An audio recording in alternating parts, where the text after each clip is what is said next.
So I don't know how long this video is going to be. You do, because you're watching it. I haven't filmed it yet, but I've got papers.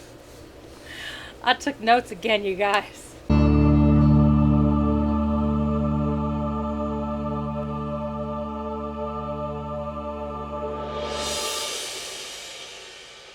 Hey guys, welcome back to my channel. I am Britt, and if you haven't subscribed yet, you probably should, because I talk about geeky things, and today we're going to talk about Power Rangers. Over the last, I don't know, long time, how long ago did Zyuranger come to America? I don't remember. I've been watching the Super Sentai seasons, and then afterwards watching their corresponding Power Ranger seasons. I am currently watching Mega Ranger, so that can lead you to believe that I have finished Turbo. It shouldn't be a huge surprise. I'm not the biggest fan of Turbo. Turbo was very poorly executed, and that is what we're going to talk about today, my friends. We are going to talk about how badly executed Turbo was from the eyes of somebody who studied film. Here we go. I figured the easiest way to possibly do this video is to separate it out into three major components, which are big story problems, execution problems, and then just nitpicky stuff, because I got nitpicky sometimes. And then separating those into smaller categories, and then even sometimes those into even smaller categories, and get down to the fact that Saban, even back in the 90s, was lazy. That's what it really just boils down to. So let's just get started. Everything wrong with Turbo. Our first big story problem is Justin.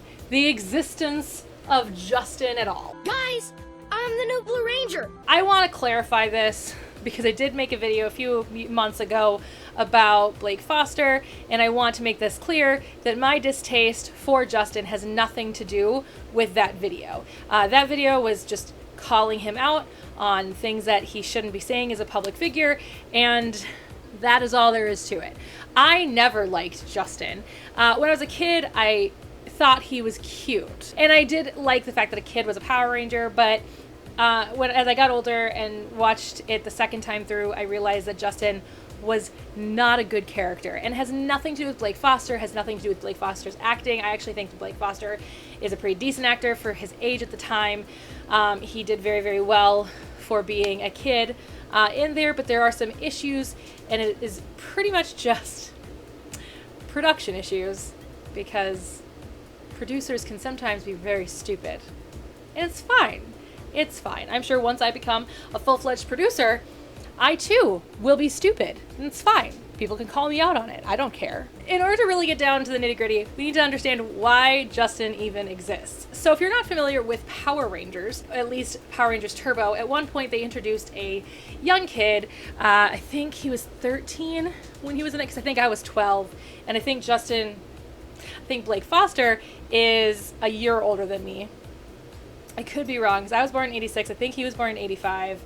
I don't know. I'd have to actually look it up to make sure that I am correct on that. But I think he was like 13 when he became a Power Ranger. It's known, like, this has happened in the Sentai, and we're going to get into that. This has happened in the Sentai. So the fact that there is a Kid Ranger doesn't bother me necessarily, but there are other things about it that does. One of the big reasons why I think, I don't know, I'm not Saban. I'm not Haim Saban.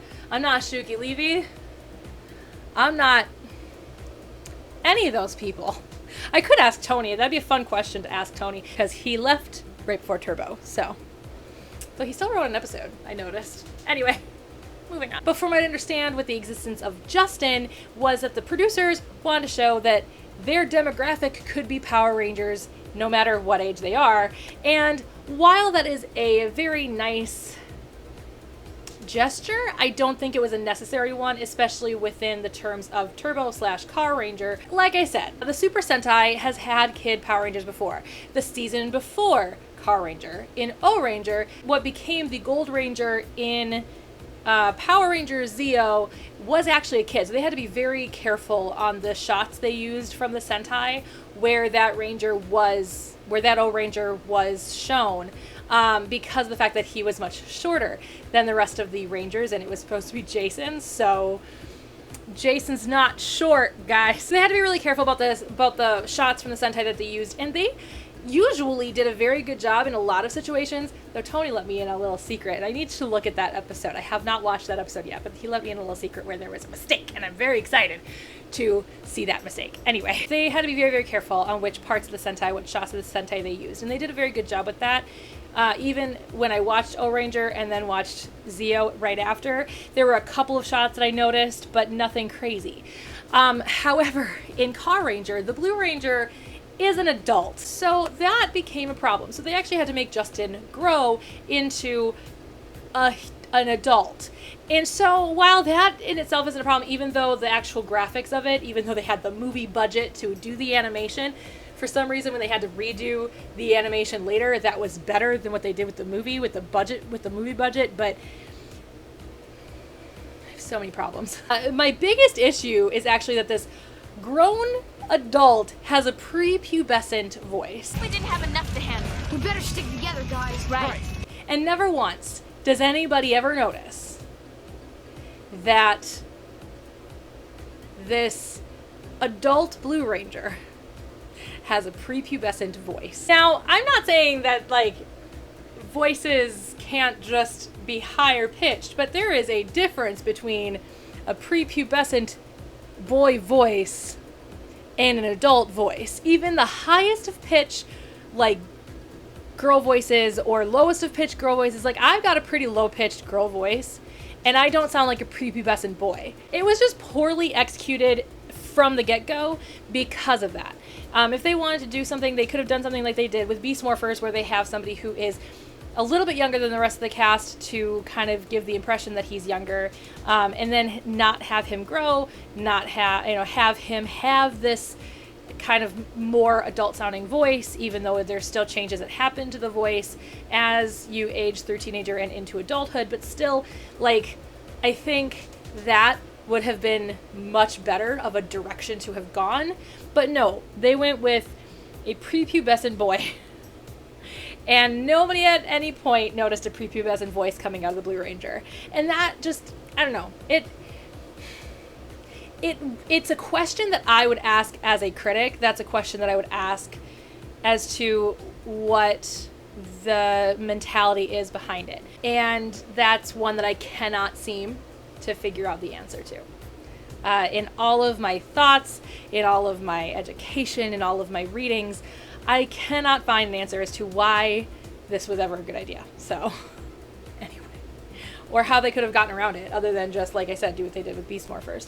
So all in all, I think Justin was just a poorly executed character in that regard, just because of the fact that, again, like I said, they had this weird growth. It looked stupid. It didn't look real. It looked awkward. I think that the re-edit, when they had just the show budget, looked better than what they did with the movie budget, which... There were so many issues with having the movie placed when they had it placed, and the change in cast, but I'm not even going to talk about any of that, because that... I don't know. They had to have known that those actors were going to be let go because they were all getting to be too old. So the next big story issue we're going to talk about are the abandoned stories in Power Rangers Turbo. There are two massive abandoned stories within Power Rangers Turbo. And it...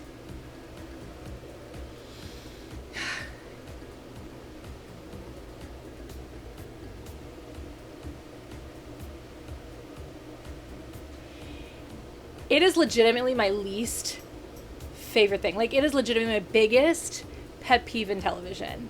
Like, this actually makes me angry. And, I mean, everything else, like, when I do these Rant Out of Loves, I do Rant Out of Loves based out of the fact that I love whatever it is that I'm talking about. And I can nitpick and I can make fun of, but at the end of the day, it doesn't actually make me as angry as I kind of let you believe it makes me angry. This actually makes me angry. Let me tell you, I have so much faith in Tony Oliver that I do not think this would have happened if Tony Oliver was still even slightly in charge. This would never have happened. I cannot handle abandoned stories.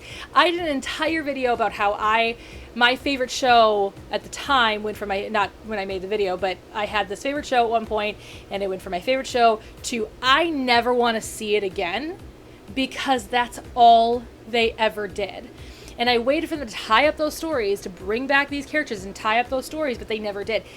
It makes me, as a film critic, as a film historian, as somebody who has studied screenwriting, playwriting, as somebody who has studied literary criticism, it makes me so angry. So let's talk about these abandoned stories. The first abandoned story is about Demetria, which I hate from the beginning anyway. But I think a lot of the reason why I dislike the character Demetria is based solely on the same reason that I dislike Rocky when he's the Red Ranger, and that's because she replaced Zordon. I cried. But we're going to talk about Zordon's departure in a minute. Let's talk about Demetria. So Demetria has a storyline. It turns out Demetria has a twin sister. And now it's obviously quite clear, even like anybody watching the show would understand, that Divatox is Demetria's twin sister. That's obviously clear. And mostly just because of the fact that Carol Hoyt, at least for the beginning of the series, plays both characters. Eventually, Carol Hoyt is only just playing Demetria, and then Hilary Shepard Turner comes back from maternity leave and plays Divatox at the end of the series, at the end of the season again, like she did in the movie. When that storyline first starts, it's clear that it's Divatox because they're played by the same person, they're twins, it makes sense. And so I was like, cool, so this is gonna be, even as a kid, I was like, cool, so this is gonna be like one of those redemption stories. They're gonna find out Divatox is the twin sister and they're gonna save Divatox. No.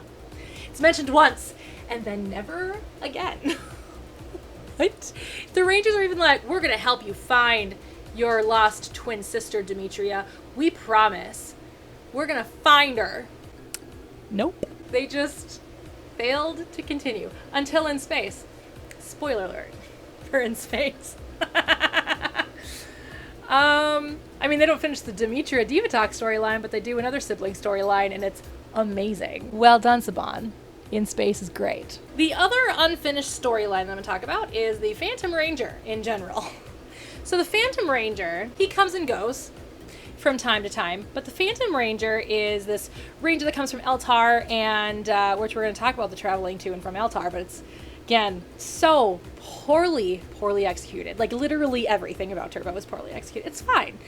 We're okay. So the Phantom Ranger comes from Eltar to help the Rangers, and they don't know who he is. And it's this big, huge storyline about who is the Phantom Ranger. As a matter of fact, my best friend from high school, Nikki, and I got into an argument because she said it was going to be Tommy, because if I can be right about Jason being the Gold Ranger, she can be right about Tommy being the Phantom Ranger. Spoiler alert, we still don't know who the Phantom Ranger is. So there was this whole thing about, like, who is the Phantom Ranger, and that Cassie was falling in love with this Phantom Ranger, and he seemed like he was oddly important. They never make it clear in the show why he's so important, other than the fact that he's from Eltar, but these powers are also, well, not these ones, but the original powers were also from Eltar. In the episode One Last Hope, it's actually said, I can't remember which villain said it, it was either Divatox or Havoc, and they say that to defeat the Rangers, we have to defeat the Phantom Ranger. As you know,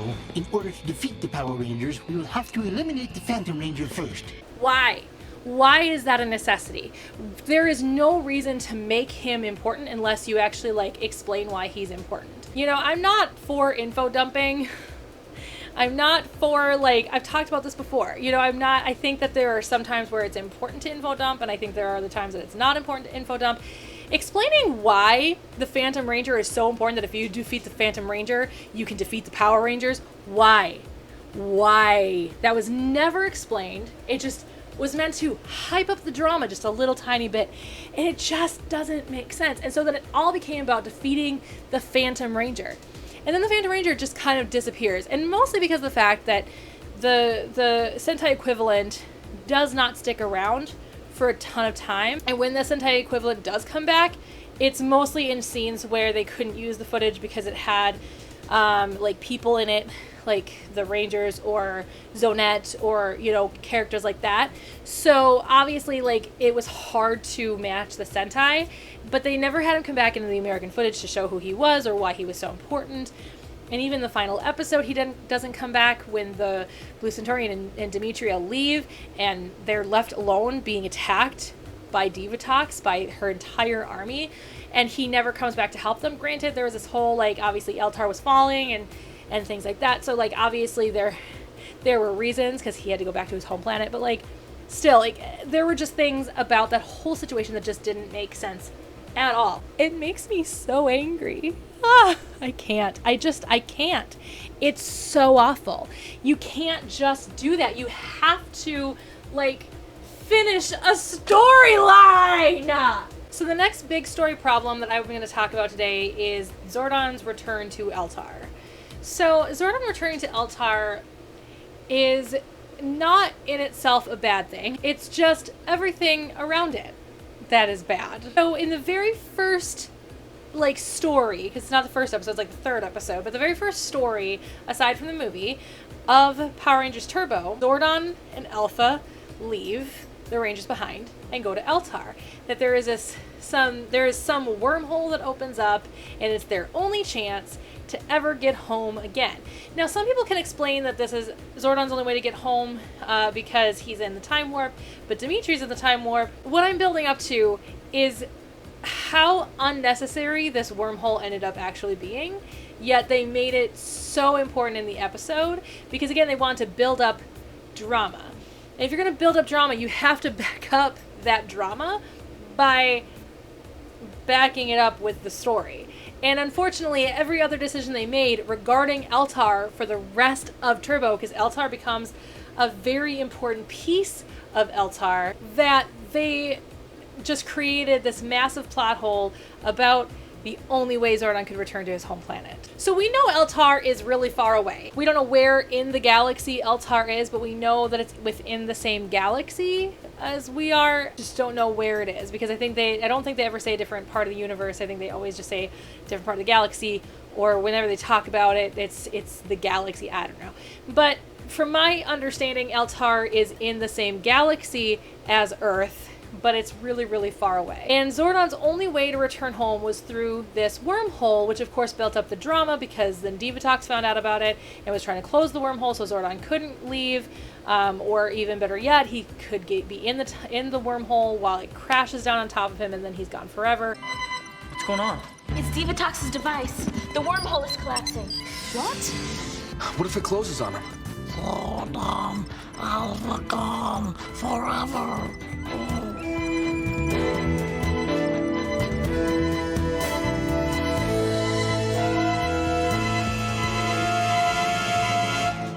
There was a lot of drama involved with that, but again, like I said, it's not backed up by anything else that happens throughout the course of the season when it comes to Eltar. So we have the Phantom Ranger who says he comes from Eltar.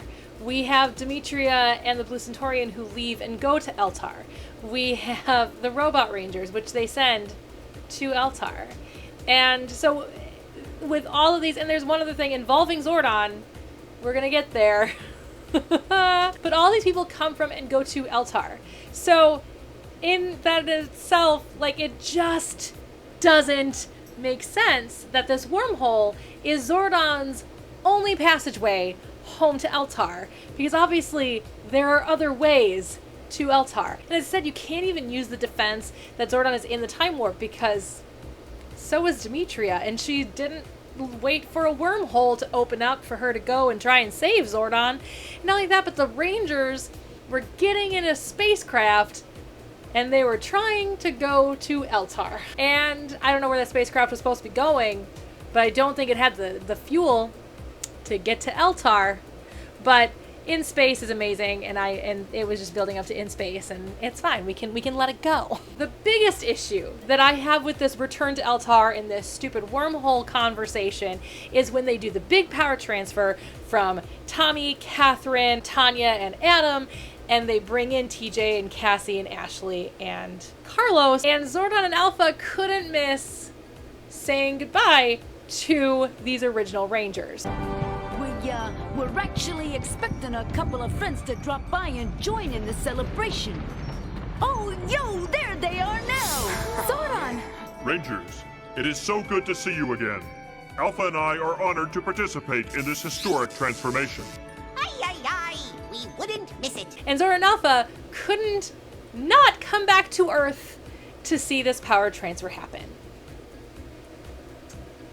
So it takes you a wormhole to get home, but it doesn't take you a wormhole to get back. Oh, and then you went straight back to Eltar, and again, no need of the wormhole.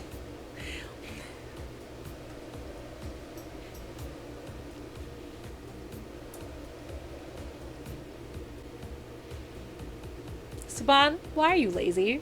Hasbro, call me. I won't be this lazy. The next big story problem we're going to talk about is actually not that big of a problem, and I just think that there could have been other things they could have done with this, other things that they could have. I thought it was just stupid. Even as a kid, I thought it was stupid, but I understand why they did it this way. I also kind of think that there are other ways they could have done things, which I think would have made the story a little bit more exciting, and that is when Bulk and Skull were turned into chimpanzees. I think I called them monkeys earlier in the video, just because they always say monkey, but they're definitely chimpanzees. So, correction. So in the first story, Bulk and Skull were turned into chimpanzees. And the story behind that is that they were working actually on a spin-off series featuring specifically Bulk and Skull, which ended up not happening. Plus, Paul Schreier ended up directing a few episodes of Turbo while they were chimpanzees. And some of those episodes were really great. And I'm not just saying that because I think Paul Schreier is a comic genius.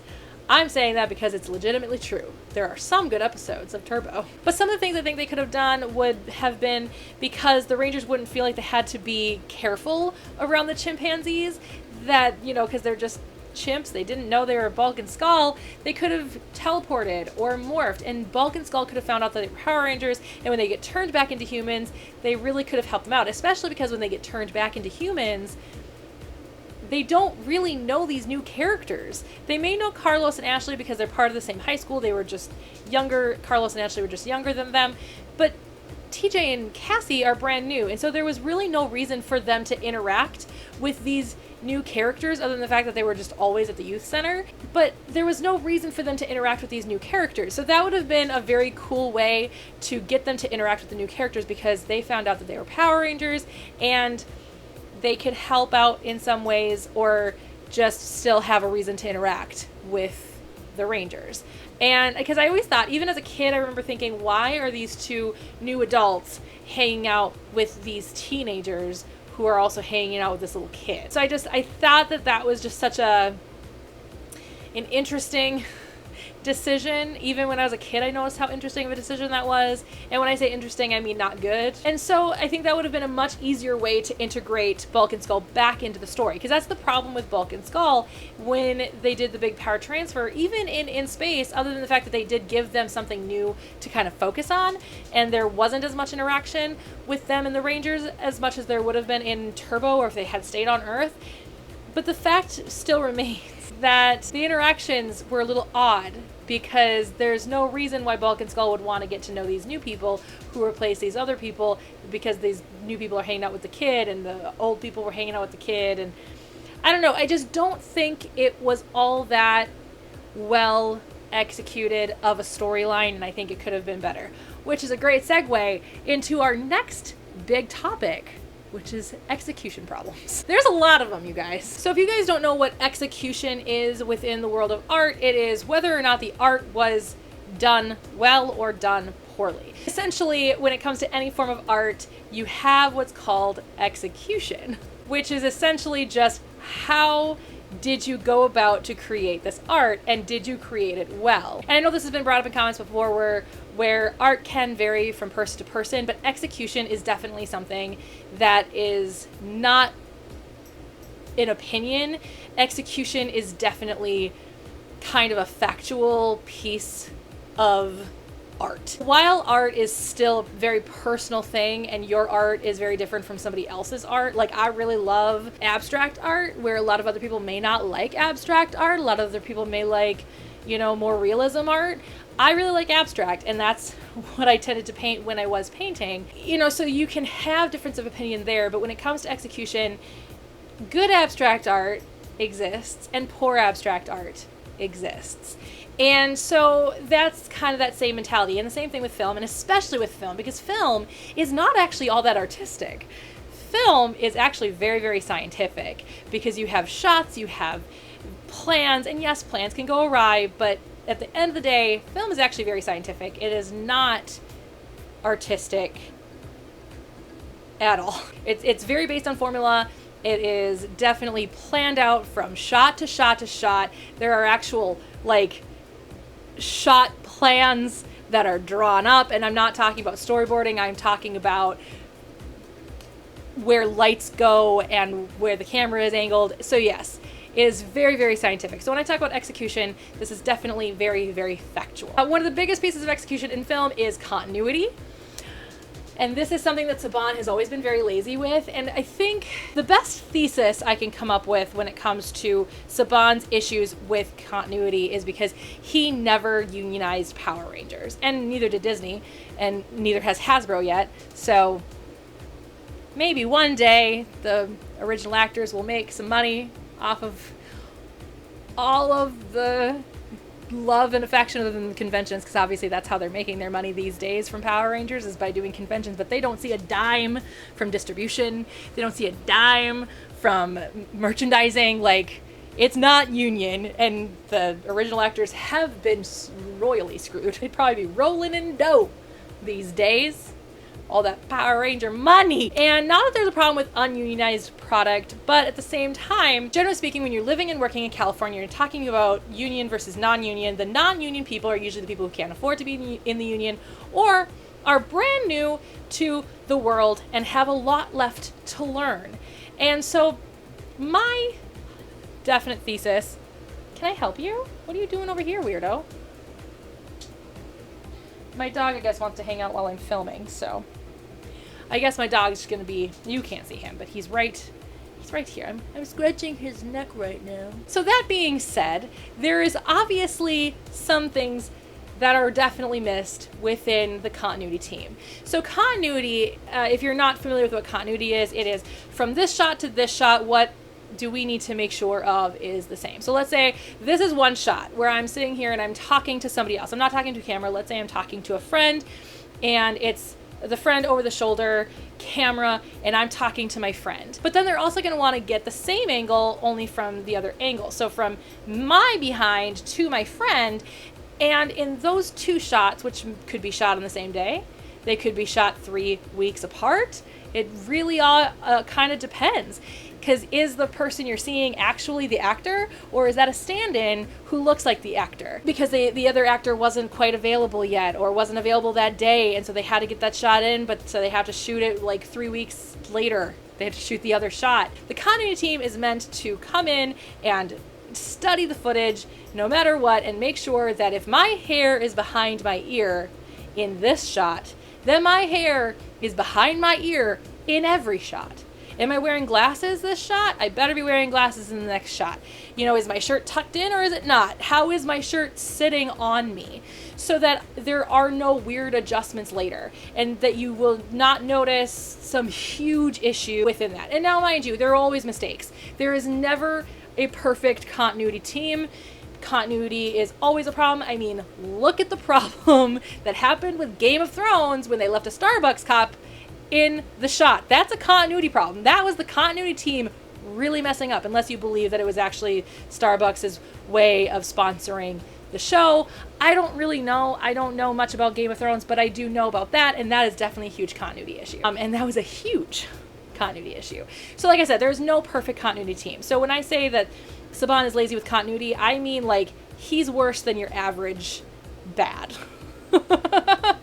So let's talk about some continuity issues in Power Rangers Turbo. Let's start with the movie, because I actually remember seeing this when I was a kid and thinking that's so strange that he has a hot dog bun but no hot dog in it.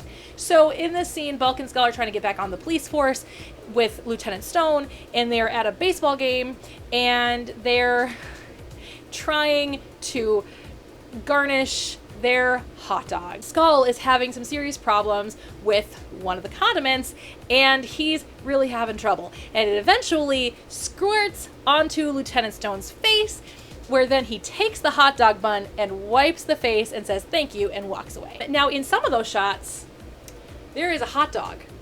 And in some of those shots, there isn't a hot dog. Also in the movie, there is a flooding scene. So Jason and Kimberly are kidnapped by Divatox, as well as Bulk and Skull are kidnapped by, well, Elgar. And then Divatox says that that's crazy, that why are you kidnapping these people? I want better people.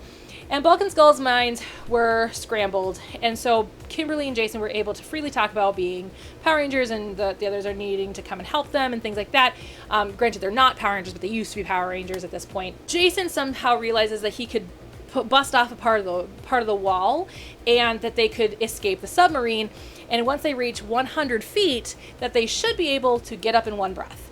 So they start prying this thing off of the wall to be able to do that earlier on, because they want to pop it off as soon as it hits 100 and get going. And so then this compartment ends up flooding, because obviously what happens when you're pulling something that is hit by water, your water is going to enter in. And now Divatox theoretically should have been told by her systems that it was flooding a lot sooner than it actually does tell her. But that's not the continuity issue. The continuity issue actually lies in Bulk and Skull, because they were actually in two separate holds. Kimberly and Jason in one, Bulk and Skull in another, and the way that they could converse with each other was through this little window, this little round window. And in that window, Bulk and Skull would kind of just make funny remarks, because of course they are the comic reliefs. And at one point, Jason and Kimberly are basically like this in the water. Like they're swimming in the water. Their heads are slightly tilted because they are that close to the top, which again, Divatox should have heard this, since she literally dropped them through a door right there. But again, that's not the continuity issue. Bulk and Skull could still look through the window and talk. That window should have been submerged. Continuity. It's not rocket science, but apparently it is for Saban's team. This one I should be able to give a slide for, just because obviously they had a movie budget, and they did create a set for the Megazord, and obviously they needed to have a Megazord fight in the movie, because it wouldn't be Power Rangers without a Megazord fight. But the Megazord cockpit is entirely different than what was in Car Ranger. And that's not something that I really noticed as a kid. The thing that I did notice was the change in the power chamber, but the power chamber stayed the same through all of Turbo. It was actually just a change from Zeo to Turbo, and there weren't a huge amount of changes, just added chairs, a couple of added bits and pieces, and then of course they got rid of the suits behind them and just put colors in, which is fine. The Megazord was completely different. It was a larger cockpit. It could hold a lot more people, which of course was the point, because then they could bring everybody back, because they had to bring Bulk and Skull back, they had to bring Jason and Kimberly back, they had to bring Larry Goda's family back.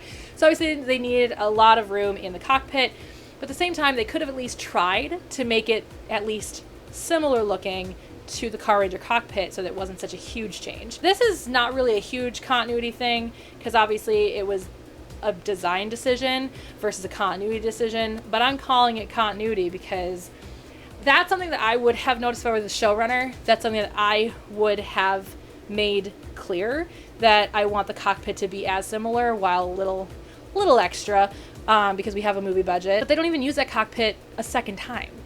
Like, they only built the Megazord for the movie and then one scene in the American show. So, good thing for that movie budget.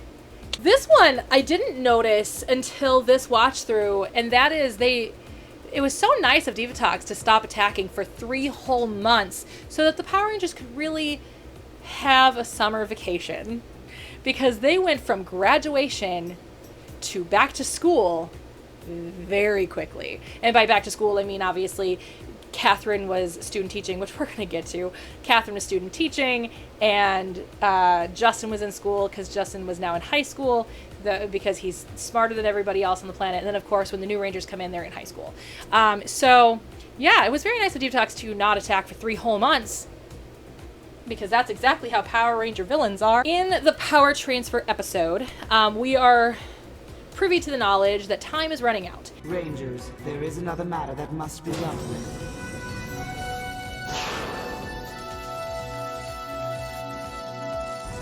This will be your ultimate mission. Time is fleeting, but it is of utmost importance. We won't let you down, Demetria. It seems that the other Rangers know about it. The only Ranger that doesn't know about any of this is Justin. But these other Rangers, so Catherine and Tommy and Adam and Tanya, they seem to all know that time is running out. And that's what I don't understand. Because why is time running out? They never explain that, kind of like what I was talking about with why the Phantom Ranger was so important, because we had an earlier episode where Catherine didn't go to a school that she auditioned for because, or was planning on not going to the school that she auditioned for because she's a Power Ranger and she wasn't going to give that up just yet. But this was for fall semester. So if time was running out, then you should have been able to go because time was running out. You know, and Tommy was trained to be a race car driver. Adam got involved with the stunt team, with the stunt show. Tanya had a job at the radio station. It seemed like they were all kind of making their homes in Angel Grove, making their adult homes in Angel Grove with the assumption that they were going to stay Power Ranger. There was never any build-up to time is running out. So I don't know what to think of that, and it's really, really annoying. This one is one that I've talked about before. I think I talked about this in my Rant Out of Love for the 20th anniversary special, but I do not like when they have no regard, where they completely disregard the Sentai. And in one place where this really stood out was when Adam was attacked, and then all of a sudden he morphs and they switch to the Sentai, and now all of a sudden he's like on a bike and it's like nowhere near close to where they were. And it's kind of like I said with when they were running to go and see Troy and Zane in Megaforce, and they were in the middle of a city, and then all of a sudden they were nowhere near the city. It's kind of the same thing there, and it's really freaking annoying. I hate that. In another episode, Alpha says there is never a dull moment in this place, yet in the scene right before that, Tommy and Kat were talking about how Divatox has been very quiet. You know, it's been kind of quiet around here. It's as if you-know-who has given up. I find that hard to believe. It does seem like she's been leaving us alone lately. Yeah. Yeah, it's weird. It's like she's on vacation or something. No. Got a bad feeling she's up to something big. Alpha, this is Adam. Yo, Adam, what's up with you? Can you have the others meet me at the power chamber? I just got fished. Yeah, will do. Never a dull moment around this place. Continuity. It's not actually rocket science, I promise. It also never ceases to make me laugh very hard when people don't remember who the putties are, in this case the Piranhatrons. They never seem to remember who the Piranhatrons are. They never seem to remember who Divatox is or who the other monsters are. But they know who the Power Rangers are. And one great example of this is actually towards the end of the season when Bulk and Skull are saying, this stuff was stolen by aliens. And they were like, as if they didn't believe aliens existed. In a city where aliens have been attacking for years, and they're obviously lying. Because obviously aliens didn't take the stuff. It just boggles my mind when that kind of stuff gets in and out. I mean, even in Tony Oliver's time, Tony, if you're watching this, it even did happen in Tony's time. So, I mean, I'm just saying. In one episode, there are all these things just randomly disappearing. Like the youth center disappears, even the power chamber disappears, which I don't understand because the bad guys don't even know where the power chamber is, and that's a whole other continuity issue, but that is not the continuity issue I'm going to talk about. But anyway, all these things just start disappearing, and the Rangers are left behind. They did not disappear. And because everything else is gone, and they're all very, very confused, they're talking openly about the fact that everything has disappeared, and they're teleporting and things like that. When they get to the power chamber, I almost said command center. It's not the command center anymore. The command center went Kaplowy. When they get to the power chamber, you all of a sudden switch perspectives, and you see that Demetria and Alpha can see them. So if Demetria and Alpha can see them, and they never made it clear that there was ever a situation in which Demetria and Alpha can see them because of the powers or because of the power chamber or anything like that. I mean, they have definitely made that clear in other episodes that certain things don't happen in this space because of that, but they didn't make that clear here. So that was not an excuse for why they could see them. This makes it clear that the Rangers probably should have been seen by other people teleporting. Yep. When the second team showed up, all of a sudden this morphing sequence changed. Not the actual animation of morphing, that changed, and mostly because they used a movie budget for the first cast and then they didn't have the movie budget for the second cast, and ratings were dwindling. But they actually changed the stance. And if you remember the movie at all, you'll remember that Justin goes the wrong way at first and then goes oops and then switches. Take out your morphers. It's time to kick into action. Shift to the turbo.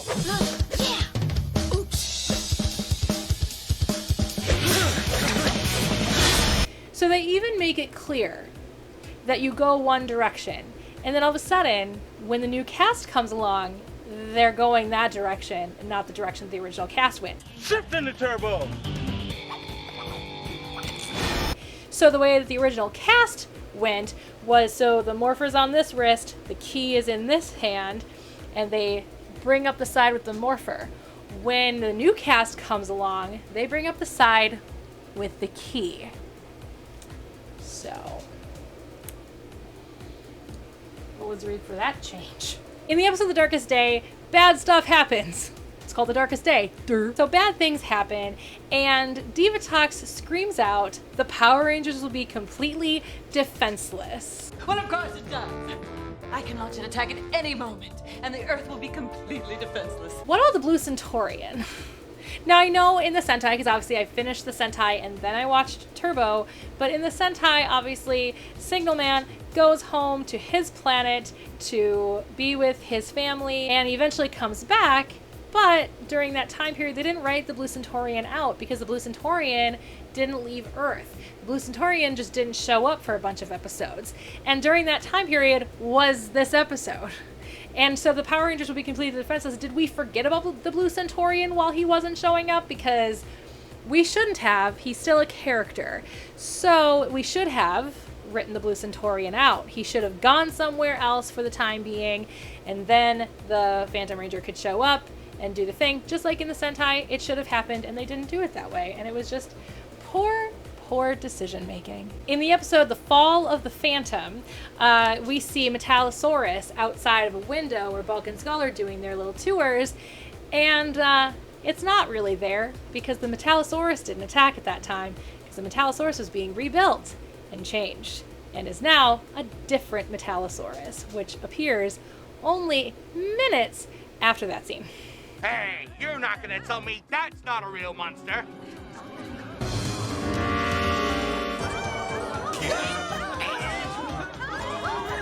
Power Rangers Turbo! You think you're so mighty? I'll show you mighty! Heavy-duty Metallosaurus. I thought we finished them up. In the episode Fire in Your Tank, Bulk and Skull get jobs as watchmen in a watchtower over the forest, and a forest fire starts. It starts because of the monster. Right below the fire tower, which is very low to the ground, which is important, right below the fire tower, Divatox's goons are talking about their plan, and where is Skull? Right above them, with binoculars. What are we stopping here for? Because we can't go back to the space base without the flying car. Yikes! We were supposed to get the lightning cruiser, and instead we got these bottles! Oh! Hey, think she'll notice? That's the Ranger's booster fuel. Ooh. The Queen wants a flying car. Well, by cracky, we'll give her a flying car. Bring those bottles and follow me, you two. Whoa, almost forgot the fuel!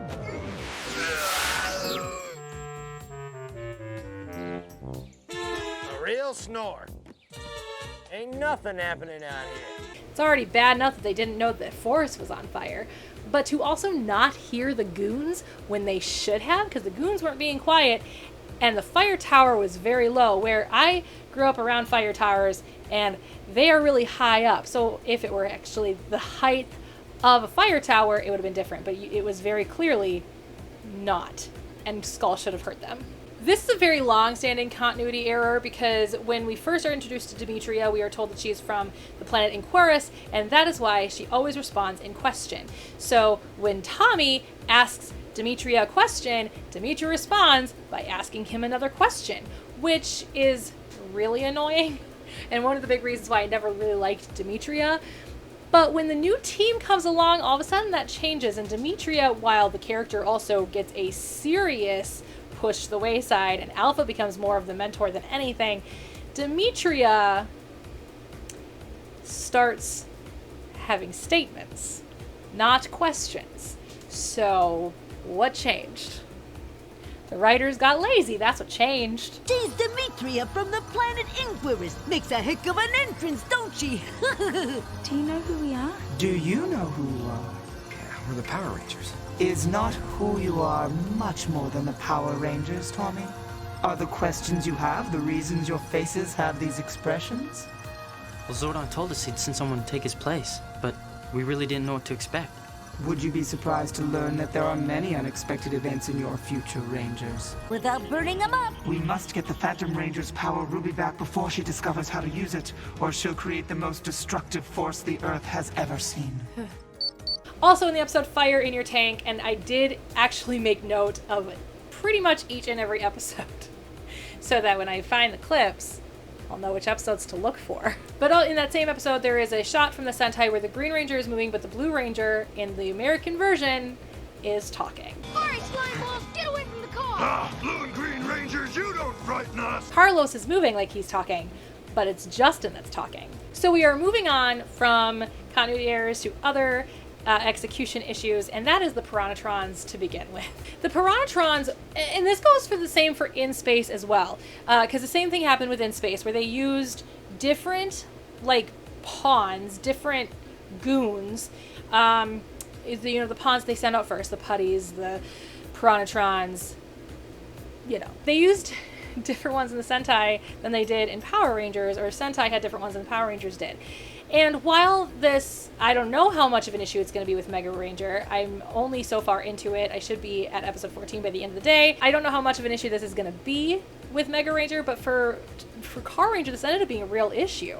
And they ended up having to film a lot of American fighting footage, which I can only imagine increased their budget while their ratings were falling. And so this just was not a good business decision from the get-go. Plus, let's also mention the fact that the Piranatrons looked different in the movie than they do in the series, and that also bothers me. So let's talk really quickly about the Power Transfer episode. Or episodes? Was it 2 episodes? I can't remember.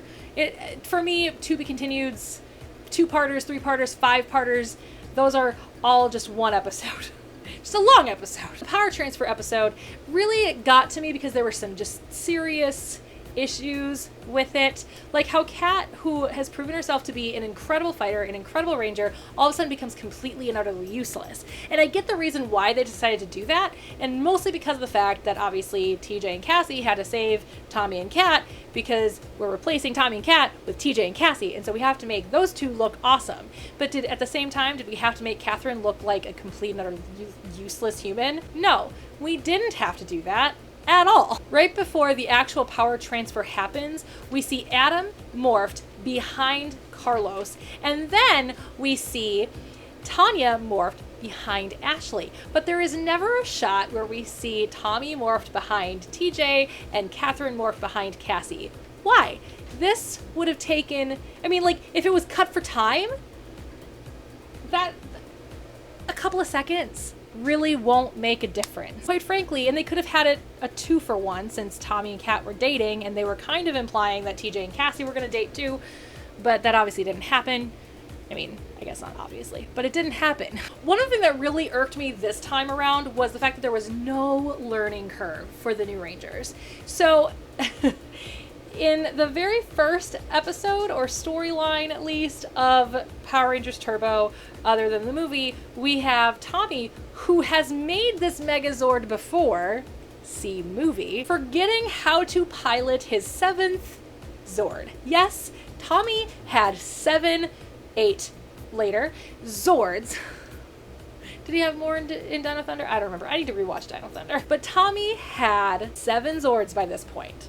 He had the Dino Zord, he had the Tiger Zord, he had the Falcon Zord, he had the White Shogun Zord, he had the Zeo, his first Zeo Zord, and his second Zeo Zord. This is his 7th, and somehow forgets how to make a Megazord, forgets how to pilot a Zord, that he has already done once. Now, let me see. How do I keep this thing in a turbo? Like I got my manual. Got it! I get it, because there is this shot in the Sentai where the Red Racer, is that what they're called? Red Racer? Racers? I don't remember. Oh, Car Ranger, I forgot you already. But anyway, the Red Ranger from Car Ranger was looking through the manual and then turns the head and all this. It's a funny moment in the Sentai, and I get that they wanted to use that, but then use it for TJ. Wouldn't it have been much better for TJ, who has never piloted a Zord before, all of a sudden being thrown into this Ranger world and then going, I don't know how to do this, and then looking through the manual? It would have been so much better to use that footage later and use it for TJ later in the season. Hasbro, call me. I will make good choices. So now we are on to the more nitpicky pieces, which I'm thinking will go very quickly because these are just me going, really? In the movie, we have Kim, who, like I said earlier in the video, they were trying to make it up in one breath at 100 feet, and she gets stuck. And she ends up using so much air. As somebody who grew up on a lake, as somebody who grew up swimming, as somebody who loves swimming to this day, she used way too much air to make it up in one breath, so there's that. In the first story where Dimitri is introduced, there is obviously no focus object to be in place of Demetria. When Demetria first shows up, she's not in the tube right away. She is like a spirit out in the real world, and the Rangers are all surrounding her, and all of them are looking in different places. That could actually be a continuity thing, but I find that to be pretty nitpicky because only like a director would notice something like that, I think. So, but there was no focus object. If you guys don't know what a focus object is something where if you don't actually have the thing there, you're gonna add that item in post. You have generally like a tennis ball looking thing on a stick that is up where the eye line should be, and that's where you should be looking, is directly at that focus object. And then that way everybody's looking in the same direction, regardless of how tall or how short they are. They're all looking in the same general direction. Turbo came with a lot of flat acting, specifically from Carol Hoyt, the person who played Divatox and Demetria, but Divatox for just the first half of the actual season, and then a lot with Patricia Lee. And that doesn't make them bad actors, it just, I'm gonna do a whole video on what flat acting is and things like that, and it doesn't necessarily make you a bad actor, it generally makes you a green actor. Again, we're talking about television shows that do not have union actors, union anybody, and so generally speaking, they're usually very brand new, and I'm sure both of them evolved over time, but they definitely had some very flat acting at the time of making Turbo. Going back to the power transfer episode, there was a scene where TJ was going to go off and try and help Catherine and her friend, obviously Tommy, and Cassie says she's not going, she's getting back on the bus. And there is a very decent amount of time split between the time TJ leaves and Cassie deciding, I'm just going to go and find him. But she catches up with him seconds after he gets to where he needs to be.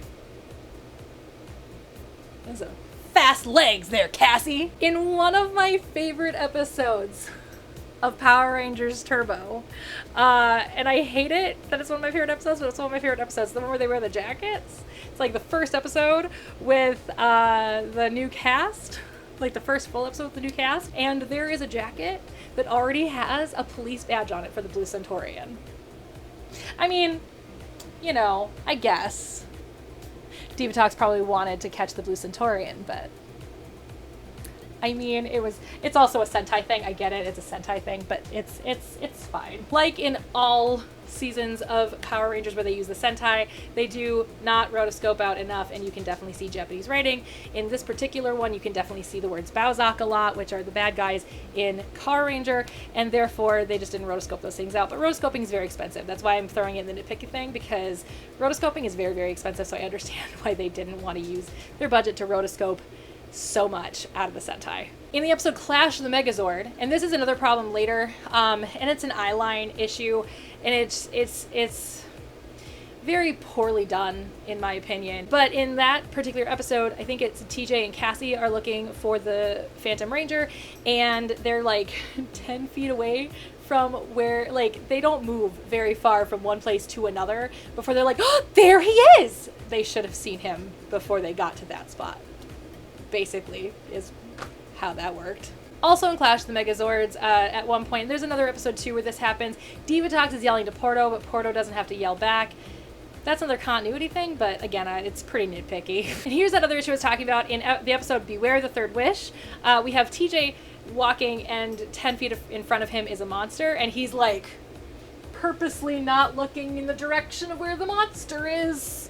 And then finally notices the monster when the script tells him to. And it's just poorly done. I really think the evil Blue Centaurian storyline should have been much bigger like it was in Power Ranger, but that's just me. In Parts and Parcels, the Power Rangers teleport into the youth center and then teleport out and somehow creates a massive windstorm, which has definitely never happened before, and they've certainly teleported in and out of the youth center before. And in the final story, Justin is able to sneak into Nasada, which is their version of NASA, and it found out that it actually is just the Sentai, because that's what they call it in Mega Ranger as well as Nasada.